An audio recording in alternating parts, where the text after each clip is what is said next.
CGTN Radio. Hear the difference.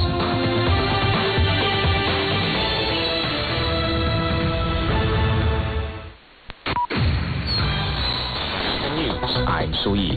The Chinese Foreign Ministry says President Xi Jinping will chair the China-Central Asia Summit. The summit is scheduled to take place on May 18th and 19th in Xi'an. The president of Kazakhstan, Kyrgyzstan, Tajikistan, Uzbekistan, and Turkmenistan will attend the summit. The Chinese foreign minister is calling for efforts to prevent a downward spiral of China-U.S. ties, saying it should be the bottom line for the two major countries to get along with each other. Qin Gang told U.S. Ambassador to China Nicholas Burns that China will handle its relations with the U.S. in line with the principles proposed by President Xi Jinping, who called for mutual respect, peaceful coexistence, and win-win cooperation. Qin also urged the U.S. side to stop violating China's sovereignty, security, and development interests, and properly handle the Taiwan question. Syria's foreign ministry has welcomed the Arab League's decision to restore the country's membership. The announcement was made on Sunday at an emergency meeting of Arab nations in Cairo. Sunday's meeting also agreed on the need to intensify efforts to solve the Syrian crisis. Arab League Secretary General Ahmed Abu Ghait says a task force will be created to follow up on political talks in Syria.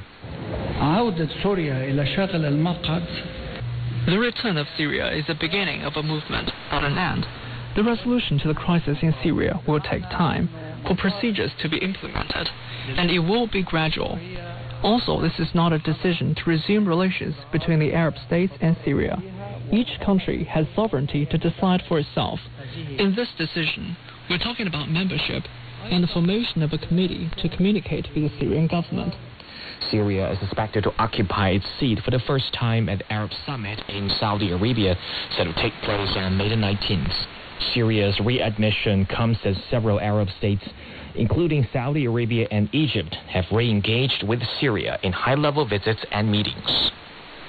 The Arab League has issued a resolution to form a ministerial contact group to communicate with the Sudanese parties and influential countries.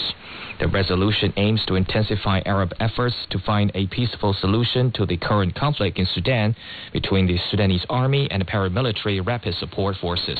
The contact group will include representatives from Saudi Arabia, Egypt, and the Arab League. Adel Al-Marouki reports from Cairo. After 7 ceasefire agreements in Sudan failed, Arab foreign ministers gathered in Cairo to try and secure a lasting truce in Sudan. The region's top diplomats met in the Egyptian capital as the clashes between the Sudanese military and the rapid support forces entered the fourth week. Meanwhile, representatives of the rival sides began preliminary talks in Saudi Arabia on Saturday. The Arab League announced that it received a letter from a coalition of civilian powers in Sudan demanding the organization to lead effective mediation efforts to contain the conflict. At least 7 people are dead and 12 others injured in southern Texas after a vehicle slammed into a crowd waiting at a bus stop outside a migrant aid center.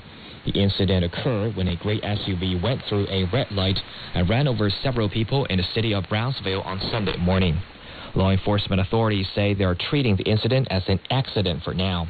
Police say the male driver is in custody and the investigation is underway. Chinese authorities say water levels of 21 rivers in Jiangxi and Fujian provinces have risen above warning levels due to heavy rains. The Chinese Ministry of Water Resources says it sent working groups to flood-hit regions. Jiang Tianyue brings more details about the evacuation efforts in Jiangxi.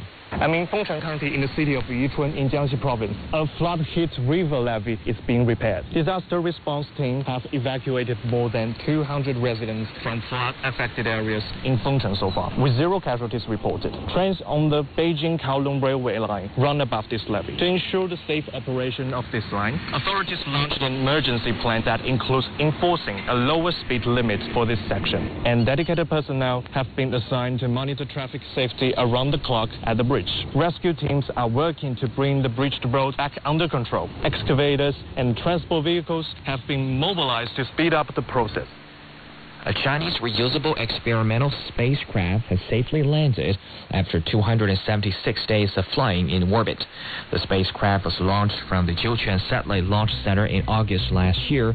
It returned to its scheduled landing site on Monday. And that's the news. I'm Su Yi.